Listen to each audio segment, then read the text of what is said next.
안녕하세요. 내가 산 주식이 미사일처럼 떡상하길 바라는 마음으로 미국 주식 사늘기 미사일TV입니다. 자, 오늘은 장기 투자를 통해서 성공하려면 어떤 것들을 주의해야 하고 인지해야 하는지에 대해서 이야기하도록 하겠습니다. 공부를 하다 보니까 장기 투자에 대한 말들을 굉장히 많이 봤는데요.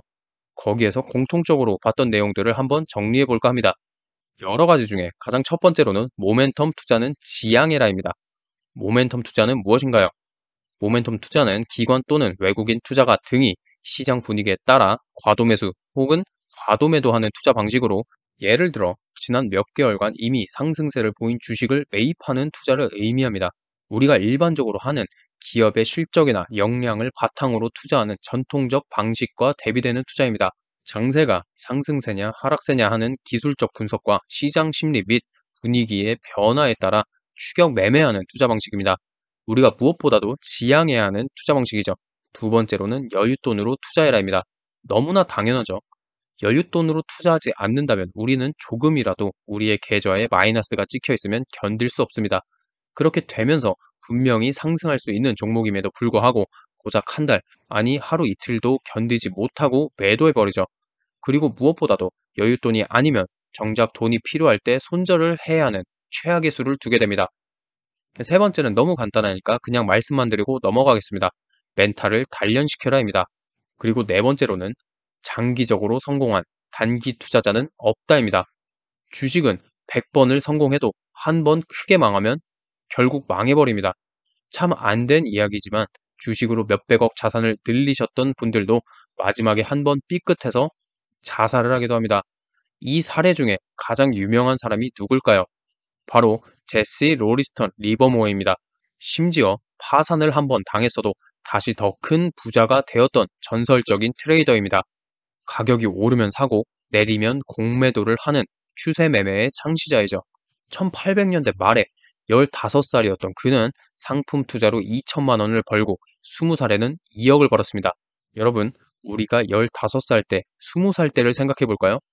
저는 15살 때 만 원만 받아도 기분 좋아했습니다. 20살에요? 10만 원 받으면 아주 좋아했어요. 그리고 15살 때 돈을 벌어본 사람이 있습니까? 그리고 20살 때 아르바이트를 해도 20만 원만 받아도 많이 받는 거였어요. 자, 아무튼 그랬던 그가 말년에 권총으로 자살을 합니다. 여러 가지 추측이 있는데 그 와중에 가장 유력한 것은 우울증이 말년에 악화되었던 것입니다. 자, 그런데 결국 그 우울증은 말년의 파산으로 악화되었을 가능성이 높습니다. 과도한 레버리지와 상승세인 시장에서 공매도를 하면서 결국 모든 돈을 잃었습니다. 그렇게 그의 우울증이 악화되면서 결국 자살을 하게 된 것이죠. 여러분들이나 저나 이런 경험이 있을 겁니다. 여러 번의 단기 투자로 수익을 몇 번이나 올렸었을 거예요. 하지만 단기 투자 한 번의 실패로 내가 앞서 얻었던 수익들을 다 반납하고 심지어 원금까지도 손실했던 적이 있을 거예요. 자, 그렇기 때문에 단기 투자로 길게 장기적으로 성공한 사람은 없다인 겁니다. 그 다음으로는 경험을 쌓아라입니다. 저에게 여러 가지 질문을 하시는 분들이 많아요. 저도 경험이 부족해서 이렇다 말씀드릴 건 없지만 저 같은 주린이에게도 여러 가지, 예를 들어 얼마에 사야 할지, 언제 사야 할지를 물어보는 분들이 많습니다. 아직 경험이 부족한 상황에서는 누가 어떤 말을 해도 내 생각이 맞는 것 같고 아니면 저 사람의 말도 못 믿겠고, 그래서 결국에 이상한 포인트, 말도 안 되는 시점에서 주식을 삽니다. 그리고는 결국 실패를 해요.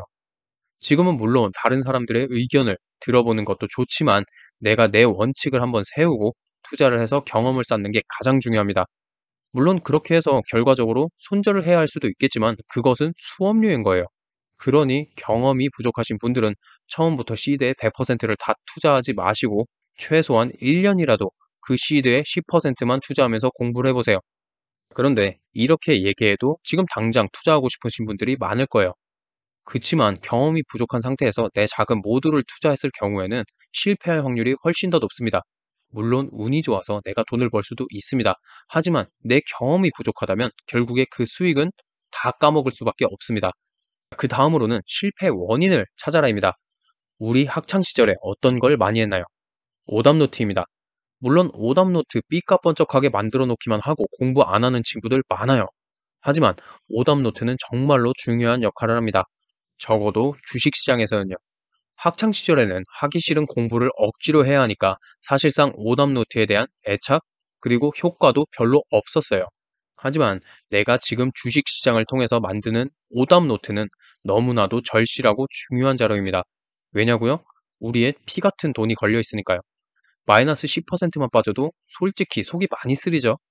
이렇게 절실한 상황에서는 오답 노트를 만들어 놓으면 그 오답 노트는 우리의 자산을 불려주는 역할을 분명히 할 겁니다.